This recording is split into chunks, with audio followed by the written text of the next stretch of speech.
What's up, everybody? It's your girl Chanté back with another episode chatting with Chanté. How in the world are y'all doing? Me, I am doing fabulous.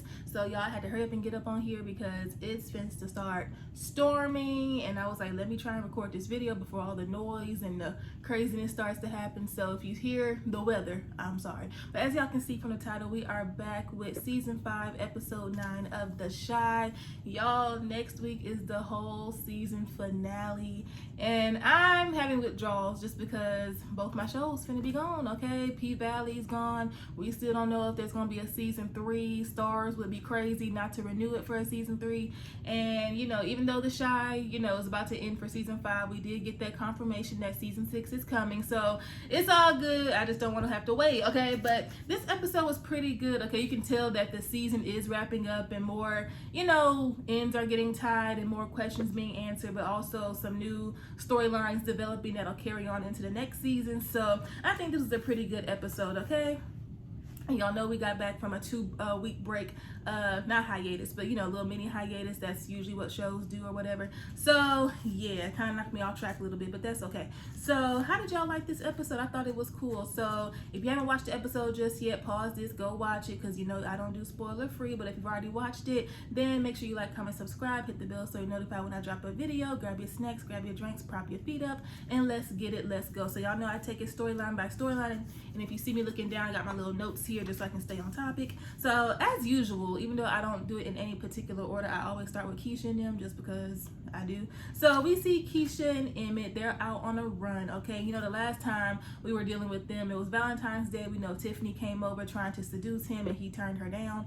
So now we have to see if Emmett is going to tell her the truth. Okay, because you know Darnell told him, okay, I know you didn't do anything, but just to make sure you don't bring no drama into your relationship, it's best that you tell Keisha what happened. So now we're seeing that. So they're running, they're having a good time. Then they sit down and he's like, I gotta tell you something. And you can tell she's like, oh Lord, it's too good to be true. Like she was like, please don't disappoint me. And so basically, you know, he told her what happened. Like Tiffany came over the other night and she tried to have sex with me. I turned her down. I told her I was in a relationship with you. I don't want no drama, no issues. And you can tell Keisha feels, you know, a certain type of way for multiple reasons. One, she knows it's the night that, you know, Tiffany had come over. She invited her over so they could talk. It didn't go that well. And, you know, she kept asking Keisha, oh, do you really trust him? Do you really think he's changed? Blah, blah, blah. So she's seeing that Tiff kind of had a hidden agenda or a motive or whatever, or a point to prove, kind of. And so they get back to Emmett's place and she's kind of huffing and puffing just because on the flip side, she's mad at Tiff, but she's kind of frustrated with Emmett because even though he didn't do anything, why didn't he tell her sooner, like the day it happened, the very next day, you know? So he was like, I didn't think it would be a right time, or I was waiting for the right time and stuff like that. So they agreed to just, you know, be honest with each other. If anything that they need to talk about, they will discuss, and that's all good. And then at one point we see EJ and Keisha there, you know, going over his spelling words and stuff like that, really cute. And EJ was like, ooh, can you call my mommy and tell her how good I did? And Keisha was like, ooh, baby boy, I'm gonna call your daddy so that way he can call your mama, so that way y'all can discuss it. I was like, okay, Keisha girl, all right. And then, oh yeah, so this part was funny. Okay, so the guy that, I'm trying to get Keisha and Emmett all out the way. Oh, before we get there, Keisha and Emmett, they have a nice little date to the museum. Real nice. You know, museum dates are just so, you just feel grown. I don't know how to explain it. You just feel grown, like, you know, have a little sip or whatever, if that's the type of museum that you're at, and just looking at all the art. It's just real fancy, okay? I recommend it to everybody. But no, they're at a museum, and child, guess who was curating it or hosting it, whatever? It was Deja. I was like, now ma'am, hey girl. So she's showing them some different paintings and seeing if they're interested in buying anything, and they're like, no, we broke, but it's beautiful. But there is one painting in particular that Keisha is really drawn to and that she loves, and they're just saying, you know, one day it won't be like this, like we won't be struggling or trying to make ends meet, like we'll be in a place financially and just, you know, in all different areas to where we can do what we want and things like that. So Keisha walks off and you can see Emmett looking at the painting, so I'm pretty sure he's going to conjure up some idea to get the painting for her, which will be super, super sweet. And then over at Smokey's child, so the guy that Emmett's been watching this entire season, the whole celibacy guy, D-Ray Davis, but the guy who's preaching about being celibate and not giving your body to all these different women and stuff like that, he comes into Smokey's. Of course, Emmett is going crazy because that's like his idol now. And so he's like, dog, you can order whatever you want. It's on the house. It's on me. So he's starting his order and stuff like that. And then this girl walks in and basically blows his entire cover. That's his girlfriend. Obviously, they're sleeping together. D-Ray is using his mama's car and other types of stuff. So everything, this whole facade that he is putting on these YouTube clips or whatever is just for clout. He one day started talking about the stuff and people was drawn to it. And now he's getting paid and he's getting fame and notoriety and stuff like that for it. So yeah, the person that, you know, Emmett's been watching is just a facade. So of course Emmett's upset, but then they both realize, because you know, D-Ray Davis asked him, so are you being celibate? Are you not sleeping with nobody? And he was like, well. So they both realized that they a hot mess. So that's that on that, okay? So now going over to Tiff and Rob. So we see Tiffany, she tossing and turning, and Rob, he comes in bringing her breakfast in bed. I was like, y'all just gonna lay it on his thick, huh?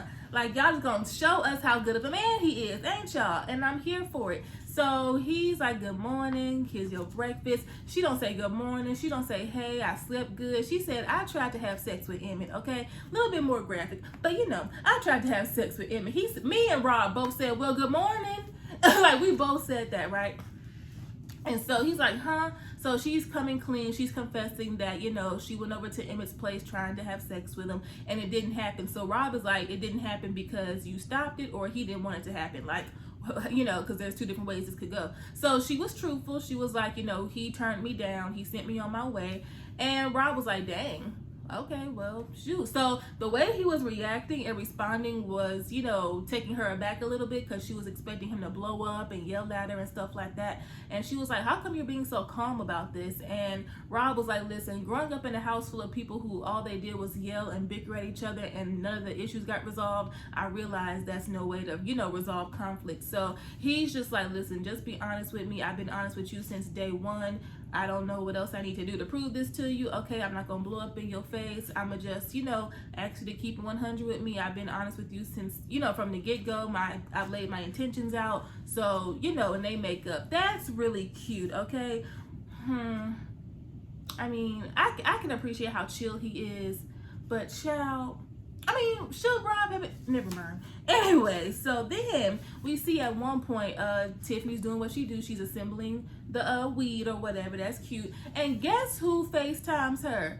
Dante. I was like, and I promise to God, I was just thinking about Dante. I was just like last week or the week before, I was like, they never really, you know, disclosed what really happened with, you know, Tiff and Dante. Like, we didn't really see a formal conversation, like, you know, agreeing to them, you know, ending their relationship or situationship. Because y'all remember at one point, it was Dante this, Dante that. That's why Tiffany opened up her marriage, just so she could have a reason to, you know, be with Dante. It was Dante this, Dante that. And then it was like he fell off the face of the earth. So when he FaceTimed her, I was like, wait a minute. So he's, you know, talking business, well, not business, but he's talking about weed and stuff like that, but he's also, you know, with an underlying tone of flirting and stuff like that. And she's really, you know, being dismissive, really short, like, what you want. If you ain't discussing business, please get off my phone. And he's like, oh, okay. So then he's noticing that the place that she's in is looking different. So he's like, where you at? Who you staying with? And she's like, I'm staying with my man. I'm staying with my man, Iman Shepard. Okay, I'm staying with him. And so here comes Rob. He comes walking through, just looking extra tall and chocolatey and hugging up on Tiffany like, hey, what's up? I said, oh, I know that's right. So Dante basically lets it, you know, gets the hint. It's over. I'm not getting her back. Bye. Okay, cute. All right, so now we're going to go to Trig, Victor, Fatima, Shad, and Tierra. This whole situation, child. So...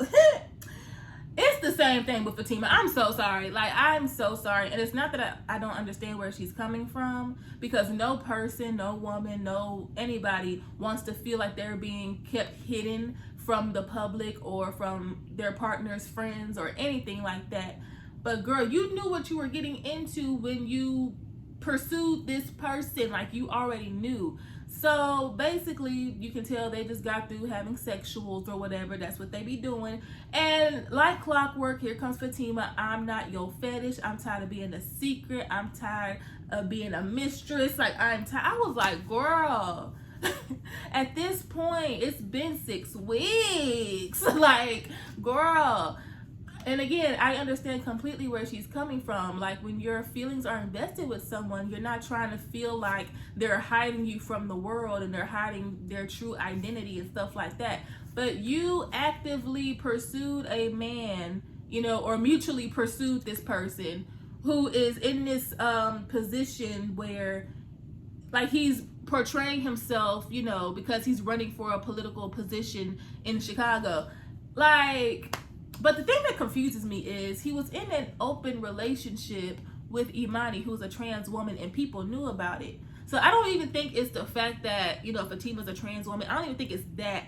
It's just the way that he got introduced in his campaign. Had he been introduced as a single person, okay, who had no person that didn't have Tierra or whatever, then yeah, I'm pretty sure, hey, you know, this is Trig Victor. He was with Imani, okay, trans woman, y'all knew about it, okay, it's no big secret. But the fact that, you know, when he was agreeing to run for city council or whatever he's running for, y'all, you know, it was Duda and Roslyn and all of them that was like, listen, people are going to be more lenient or more, you know, willing to vote for you and stuff like that if you have a woman on your arms, okay? So that's when they bring in Tierra. And I've noticed that, like, with certain prestigious positions of power, say that 3 times fast, like, you know, your pastors, your councilmen, you know, those people, it seems people gravitate a little bit more when they have like a uniformed, you know, unit, like a family, spouse, kids, you know what I'm saying? And not saying that, you know, people who are single or whatever don't get the same respect or recognition, but I just kind of it seems like, you know, people are a little bit more trusting, or they would prefer, you know, someone who's going to be leading them to have some form of, you know, commitment, you know, sustained, like, you know, your pastor, you know, I don't know. And it's not something that's like openly announced. It's one of those things where you don't really recognize it or realize it, but it's something that, you know, happens all the time. Like, people gravitate more towards people in these positions who already have a proven solidarity. I'm not sure if this makes sense, but you know, so they were like, listen, we're gonna bring in Tierra, y'all put on this front like y'all together, and you know, that'll drive more people to you because it'll look like you are in a firm union with someone, you know. And so, long story short, y'all, Fatima, it's the same thing over and over and over, and he's it's just, child, every single day we see them, every single week, I mean, it's the same thing. And again, I understand where she's coming from, but it's like, girl, if you didn't want to be feeling like a secret or hidden and stuff like that, then, and again, I don't even think it's the fact that she's trans, just because she wouldn't be his first trans woman. Like, he was in an open, known relationship with Imani, so it's not that. It's just the fact that he didn't get to be brought to the public in this, you know, councilman position as a single man who's dating or whatever. They brought him in, you know, with Tierra. So if he all of a sudden pops up with Fatima, it's gonna look like a cheater, trans or not. It's gonna look like he a cheater, and don't nobody want no cheater running their city. So you know what I'm saying? So I think that's what it is. It's like, girl, you knew what you were signing up for, and I'm not sure if you thought him spending a little bit of time with you was gonna make everything just reverse, and I'm not sure which power you thought you had, but girl, at this point, just leave it alone.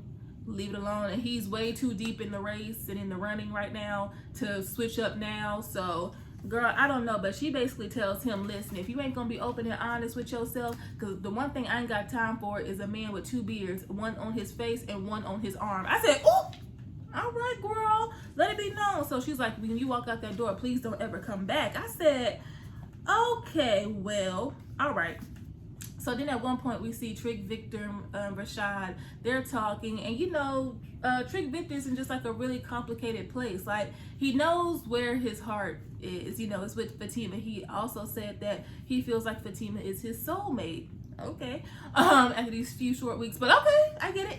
But yeah, and so he feels like, you know, she's the one, and the fact that, and the more he, you know, commits to this political thing and, you know, putting on this front with Tierra, the further he's driving Fatima away, and he doesn't want that. But he also knows the risks that'll come with, you know, popping out with Fatima, you know, as a cheater, you know, because again, him and Tierra ain't really together. But in the public's eye, it looks like he's a cheater, and also the people who don't accept the LGBTQ plus community, that'll be another layer. And it's just like, he's this close, like the election or whatever is this close, so it's like I should just wait it out. But also, the longer I wait it out, the further I'm pushing her away without really trying to. So he's just stuck between a rock and a hard place, child. And then the funniest part, child, we see Rashad and Tierra, they're talking. So you remember the last time we saw them, they was bumping and grinding on Valentine's Day after Deja left him, right? Because he was flirting with Tierra. So she's talking to people, signing her paperwork and stuff like that. And he's like, listen, girl, the thing that happened between us the other day, it just can't happen no more. I know I probably put it on you really good, but it really can't happen no more. She looked at him like, okay. And she walked off. I said, So he's kind of taken aback, like, okay, that's it. So he's like, what do you mean, okay? Like, you know, you ain't mad, you didn't feel nothing, like, what's going on? And basically, she just let it be known, look, I don't have feelings for you.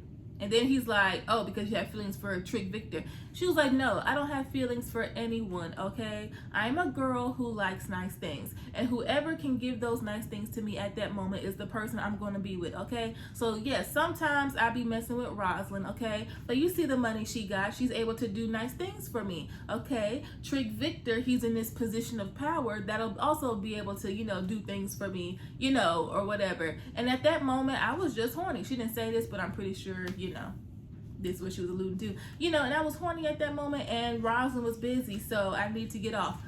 So you were what I needed at that time. Don't get it twisted. And she walked off. I said, can you really be mad at her? You can't be mad. She's a young, pretty girl. She's a young, pretty girl who just goes after what she wants. She's used to a certain lifestyle. She's used to certain nice things, and she wants to be able to maintain that. And, you know, the people who's able to give it to her at that time, that's who she gonna, you know, kiss. I was like, okay, girl, well, tell us how you really feel, child. So then we go to Tracy and Duda. I just feel like some people we haven't seen in a good month of Sundays. Hey, Tracy Girl. Hey, Ty Davis, my good sis. So she's looking over the bank statement. She's looking over the account information, and she's like, hold up, we missing some money. What's going on? So she's looking at Duda like, are you taking money out the Rock account? Because I would hate to have to fight you today. I would really, like, we haven't been on the show in a couple weeks. I would hate for our reintroduction back to the show, be me slapping you across the face. So are you stealing the money from this organization? So he looks at her and just flatly says, no. Like, why would I do that? Like, why would I steal money? No. So she's like, okay, then it's Rosalind. So she's going down every person who would have access to this account. So Duda says it's not him. Okay, but so she's like, okay, then it's Rosalind. And he was like, nah, I mean, she put up her own money out of her own pocket, you know, into this organization. So I don't see her stealing money. Like, no, if she had the money to put into it, then obviously she got money. So nah. So she's like, okay, then it's Q. And then it's Q. So she was like, I need you to handle that, okay? Yeah. Oh no, he says, I'm gonna handle it. She says, you ain't got no choice. He said, excuse me. I said, you ain't got no choice, okay? I said it for her, you ain't got no choice. I almost said something. And she was like, listen, you're the one who brought these two up in my organization. They doing stuff right behind my back, right up under my nose, that's messing me up, okay? So you brought them into this, and I need you to handle that. So you ain't got no choice. I said, and what you gonna do, Otis? What you gonna do, Otis? You gonna handle it. Now go on, put your blazer on and walk out the door. And what he do? He put that blazer on and walked out the door. I said, you better tell him, Tracy Girl. So he goes to it. I'm not sure if it was Nuck who he was talking to. I'm just assuming that it was. Maybe I'm wrong. If I'm wrong, please correct me. But I think it was Nuck, so I'm gonna just call him Nuck. But it looked like he went to the place that Tiffany went to when she wanted to meet Rob's drug dealer, but just in the daytime. I don't know, but Duda Perry. Did I call him that again? Oh, this Duda Perry. He goes there, right? And basically he's looking for Q. So basically Nuck, he's like, oh, he's at the casino. I can't tell you which one though, because he doesn't want nobody to know that he has a gambling problem. So we all put two and two together. The money is missing from the account to feed into Q's gambling addiction or gambling problem. So basically, Nuck is expressing his frustrations. Like, listen, ever since Q got in this whole powerful stance, all hell has been breaking loose, okay? So, dude, what I need you to do is I need you to go and kill him and get back in your position so that way things can go back to normal, because I can't deal with this no more. He's doing too much. And so, dude, I was like, wait a minute, hold time, flag on the play. You just can't be saying this stuff out loud. Like, be careful with the words you say. And he's like, I'm dead serious. I need you to handle him. I need you to kill that old mother, you know what? And, you know, okay? So I was like, oh, y'all really don't like Q. Okay. So Duda comes back, all right, and he's already made up in his mind that he gonna kill Q anyway, just because of all their little discrepancies in other episodes. So he's talking to Tracy, and he was like, okay, so I got this plan. I'm gonna go to Q house. I'm gonna kill him, and you know everything gonna be all good. And I'm like, dude, are you just gonna lay it out flat like that? All you gotta do, all you gotta say is you gonna handle it. Like, you ain't gotta tell me what you're gonna do. But anyway, so Tracy looking at him like, no, I can't, you can't do that. Don't kill him. Don't do that. He's still the father of my son. And dude, I said very matter-of-factly, not in a rude way, not in a dismissive way, but he did flat out say, yeah, but your son's not here anymore. Basically, in a way, and since your son is no longer here, then me killing Q won't ruin any relationships or anything, because the person that you are holding on to with him is no longer here. So it won't make a difference, you know? And again, he didn't say it in a rude or harsh tone, but it was kind of matter-of-factly like, yeah, but, you know, your son's not here, and he's the only reason that you tolerate Q, because he is the father of your son. But since your son's not here, then what we hold on to him for? And so you can tell that stung, okay, for her, and she asked him to leave, and he did. And so the next day or whenever, he goes to Q's house, and apparently they were supposed to meet up anyway, because Q said, oh, you're early. So yeah, okay. Now the thing with Duda, sir, he just walks in, they don't close the door, and he just looks at him, pop, pop, just shoots him. Now in my notes, I wrote that, you know, he killed Q, but you know how television shows can be, whether either he did or he ain't. I don't know. I think he is, but I don't know. But anyway, he don't close the door. He just shoot him. The people that's walking their dogs on the sidewalk can hear what's going on. The neighbors that's, you know, walking up the driveway, they can hear what's going on. The poor birds got scared. Like, golly, we just can't close the door or nothing. But okay. So he shoot him a couple times, and then he goes to check out the scene to make sure no one's there. I'm like, now, sir, if it were me, you might want to make sure the coast is clear first, but hey, whatever. So he stands over Q, and Q says something to the point of, I always knew it would be you. Like, he's not surprised that, you know, dude, I did this. So we gonna see, child. And then we got the kids. Lord Jesus, the kids. Okay. We haven't seen Nina. Well, we saw her the last time, but before that, we hadn't seen Nina and Dre in 15 years. We see them again, and they're accusing Kev of selling drugs. I'm just like, Nina, this is why. This is why. So, y'all know Kev's been doing really well with his gaming, okay? It's real serious. He's getting paid for it. He's entering these tournaments and things like that. Okay. So Nina comes in, she's putting up his laundry, and you know, as a mother, okay, who knows what her kids have and stuff like that, she's noticing that he has a few new items. But this ain't like just a book or a comic book or something. This is like $300 pair of shoes, a $500 jacket, a new fancy gold-plated gaming system, and she's looking like, nah, I know I ain't buy this. I know Dre ain't buy this. Kevin got no job, so I know he ain't buy this. Keisha ain't here, so I know she ain't buy this. Okay, like, I know he ain't getting no gifts. It ain't Christmas time. I know Lene ain't buy this. So, what's going on? So, then she goes in his sock drawer. It's always the sock drawer, child. And she's putting up his stuff, and she notices a few wads of money rolled up.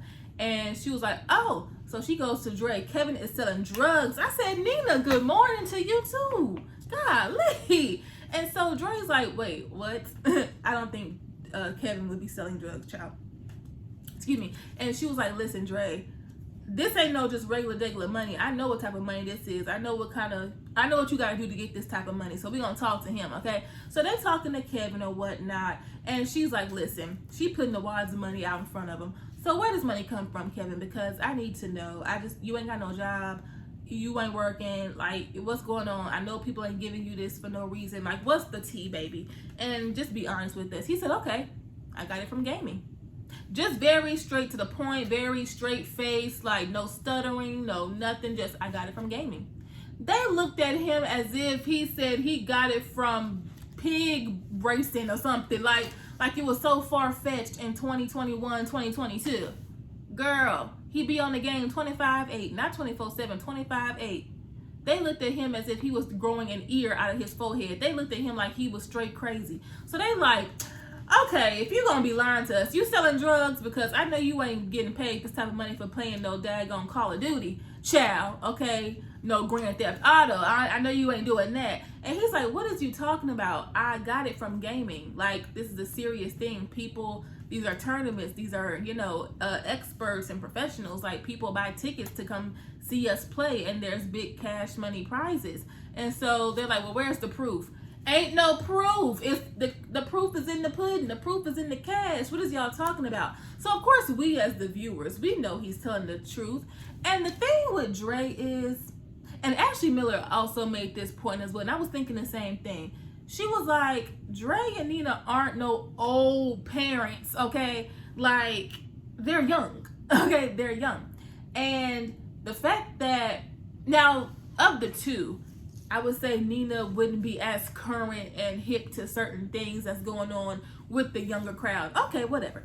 But Dre, you make your living working with children. And I know you're more of a counselor and dealing with, internal issues and stuff like that. But also, you work at a high school. You work with children. You know gaming is shouldn't be something that's so far-fetched. I mean, now, yeah, you can be surprised that you can get that kind of money from gaming, but also gaming is a very lucrative business, or, business. I'm going to say business. I don't want to disrespect nobody's hustle. Yeah, business.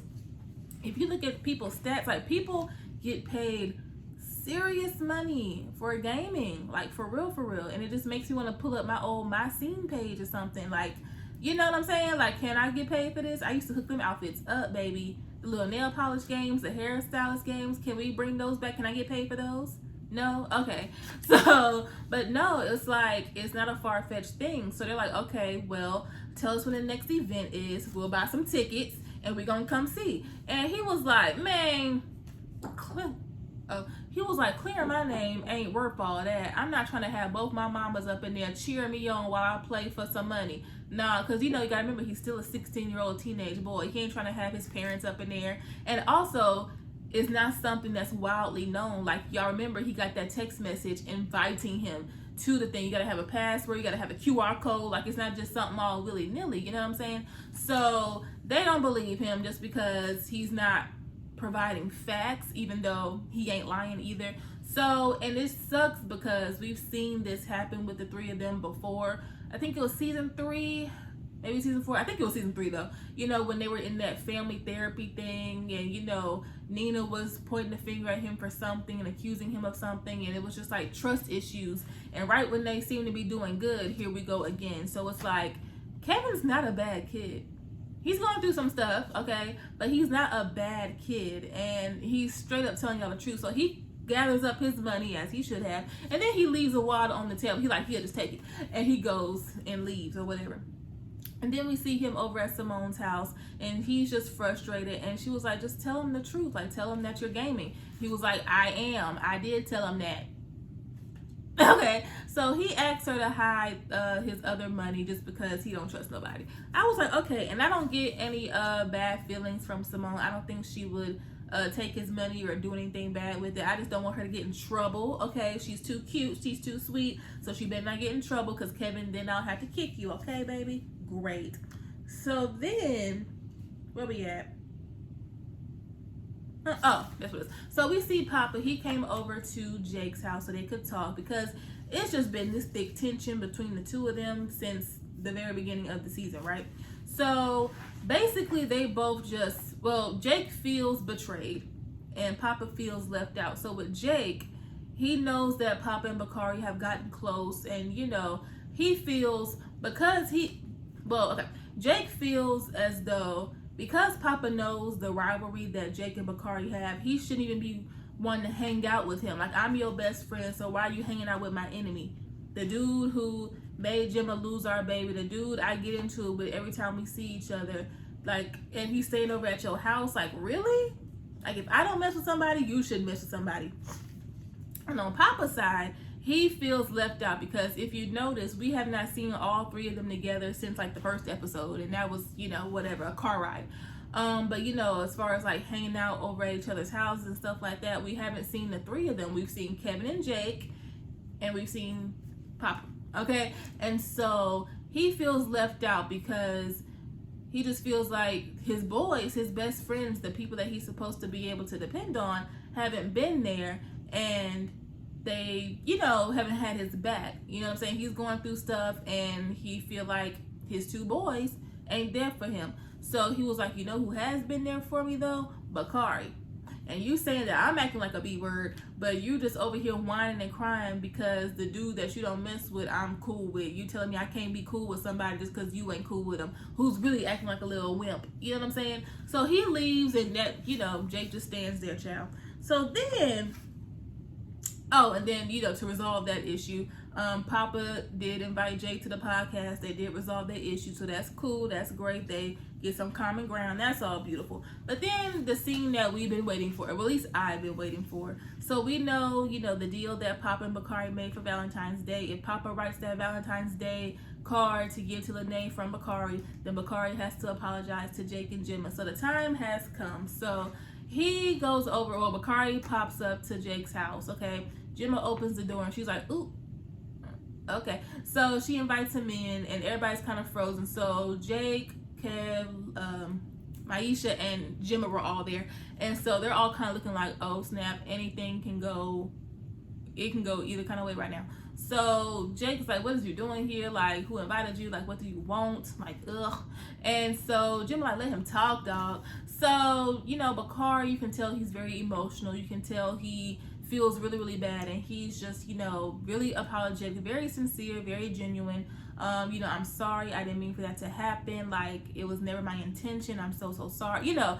And so Gemma forgives him, and that's what I said in my other review. I think the one before the last review. I was like, I feel like, you know, when Bakari apologizes, Gemma would be more lenient and more understanding and more willing to hear him out versus Jake, and that's exactly what happened. She forgave him, she hugged him, and Jake didn't say anything. So he didn't forgive him, but he did not forgive him. So now there were some people, and then Bakari left, and then some people on Facebook, they were like, Gemma gonna leave Jake for Bakari. I was like, don't say that. But then when you look at the way she was looking at him, I don't want to think it. Even though I had that slight thought myself, I was like, girl, because listen, it just seems like she has this thing for bad boys, kind of. I mean, because, you know, she was with Kevin, and Kevin is the furthest thing from a bad boy. And then, you know, she left Kevin for Jake, just for that little excitement, I guess. And the only other person in that age group who's tougher, or not tougher, but like more of a bad boy than Jake would be Bakari. And I don't know, y'all. So do y'all think that would happen? Do y'all think? I hope not. Especially after all these events, like, I just hope not. I hope not. But at the same time, we just going off her history, child. I don't know, okay? So then, who else? Oh, and then after Bakari leaves, he's sneaking and creeping through Lene's window. I said, Lene, this ain't your house. Even if it was your house with your family and your parents, you ain't gonna have no boys sneaking up in your window. But this ain't even your house. You letting this little boy sneak up in your window? Girl, but anyway, so he comes over. He got one little juice and a big old bag of sunflower seeds. I said, okay. And, you know, they're just talking, getting to know each other. And they both have a lot in common with, you know, rough upbringings and, you know, stuff like that. Not being with their families and just all different types of things that they can relate with each other on. And so they get to talk about their dreams and their futures and what they want to do. And we find out that, you know, Bakari wants to write, or actually I think it's more so of Lene saying, you know, you have a story to tell, so maybe you should, you know, write it down. And at first I thought they were meaning like rapping, like lyrics, but he meant a book, or they meant a book. So he was like, you really think I can do that? He was like, yeah, duh. And so I think they're cute. At first I was kind of like, ooh, do we need them together? Lene, yes and no, but this was a cute scene to me, because they really have a lot in common and just getting to know each other. And like I've been saying, Bakari has this tough boy exterior and stuff like that, but once he gets near Lene, it all goes out the window. The same window he climbed up in to get to her, that tough boy exterior goes out that same window. Like, he turns into a little pudding pop, okay? It's so cute. And so they're both kind of like, man, I don't have anybody, but you have me. I was like, oh. And then they have a little kiss. I was like, oh, don't let it go no further. That's it. That one little peck was so cute. I was here for it. So it'll be interesting to see. Oh, and then at one point we did see Rashad and Bakari meet up or whatever, or not really meet up, but they ran into each other. And you know, Rashad's noticing a difference in Bakari. He's more happy, he has more energy, you know, a different type of, you know, vibe or whatever. So they're talking about, you know, what they want to do. So he's telling Rashad how he wants to write a book. Rashad's like, you're only 16, how are you going to write a life story? And he's like, listen, dog, I've seen a lot in my 16 years of life. And then Rashad tells him that he wants to open up a vintage shop. So yeah. So another thing that people are saying, and I really don't want this to happen, but we've seen it happen on this show and other shows as well.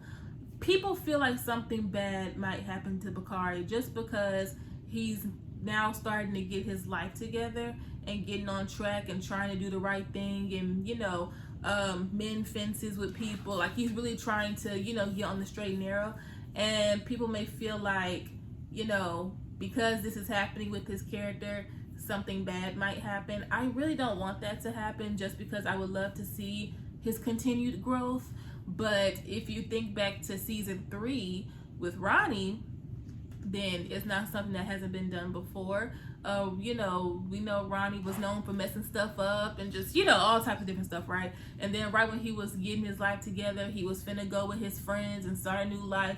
That's when he got killed by Bakari. But, you know, right when it seemed like things were looking up for him, he got killed. So people feel like that may happen with Bakari, just because leading up to this point, you know, we've seen him act out, we've seen him kill people, we've seen him fight and stuff like that. And now that he's trying to turn a new leaf and do right, you know, again, I hope, because I didn't really get that sense, but also when I thought back to like Ronnie and then other shows where that's happened, it's like, oh, that could happen. So I hope not. I just kind of want to see his growth a little bit more, but I wouldn't be surprised if it happened, just because, again, it's not something that hasn't been done before. So I guess we'll just have to see what season 6 or even this finale, because, you know, we still got one more episode left. So yeah, that's good with them. And then lastly, and I low-key forgot about this until the last minute, Jada and Darnell, it's not really too much to talk about with them. You know, he popped the question, she said yes. So now they are entering the beginning stages of planning their wedding. So Darnell feels like he's been married twice, it didn't work out, and now he's finally getting to marry the woman of his dreams, the woman he's always been in love with. So he wants to do it big. He wants a big grand wedding. He wants 200 to 300 people to come. He wanted to be big, over the top. He wanted to do it right, because he's finally getting to marry the woman he's always wanted to be with. And Jada's just like, that's cute, but I would rather have something small and intimate, just few close friends and family, you know, the ones who's been on this journey with us. And yeah, so I guess we'll just continue to see that, but that's it with them, nothing too crazy. But yeah, again, this is a good episode. You can tell the season is about to wrap up, and certain things are, you know, getting ready to be set up and carried over into the next season. Some things are wrapping up. I'm not sure how the season finale finna go. It looked like Kevin trying to sue his mamas. I was like, wait a minute, but all right. So it just seems like a lot is going on, child. So this so far has been a really, well, so far it's almost over, but it's really been a good season to me. You know, how do y'all feel about it? So we gonna presume this conversation with the season finale next week. I'm excited to see what happens. And until then, I will catch y'all in the next episode. I love y'all. Bye.